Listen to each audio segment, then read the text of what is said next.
Bakit? Bakit mo kinulayan? Sabi mo ganun sa paglinis mo, gago. Sinay. Pagod na nga ako dito. Paano? Ang dami! Gago ka talaga. Kakainin natin to. Kailangan... Hindi mo man inaayos yung pagkasabi.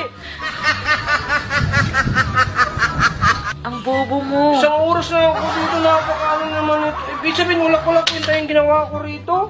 Tatanggalin mo nga yung kuko. Pagkain natin kasama kuko. Sabi mo ganun sa pag-ano, ginaganyan ko nga, oh. Oh, yan, yung mga gamit, oh. Oh, ginaganyan ang puko pa nga yan, eh. Tinatanggalan mong kitikel yan. Oh, tapos ginaganyan ko pa. Kinigit.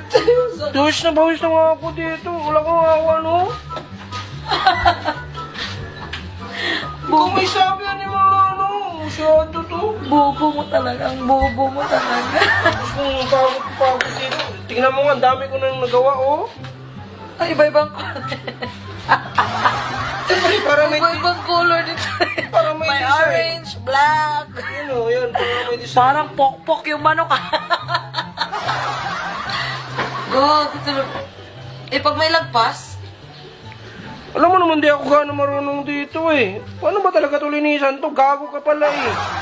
alam mo na kukonsumisyon ko sa'yo. Tigilan mo yung punyet. Itago mo yan! Hindi ko man ito gawain. Gago. Tatanong nga ako sa'yo kanina, ayaw mo sumagot. Oh, yan, oh, ganda na, oh.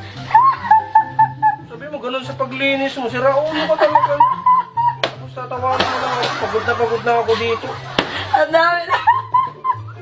So kung hindi ako dumating, kukulayan mo itong 2 kilo lahat. Natural, di pa nga tapos to, eh. Hindi pa nga nalinisan to. Ikaw na bahala dyan, gago ka. Tinigil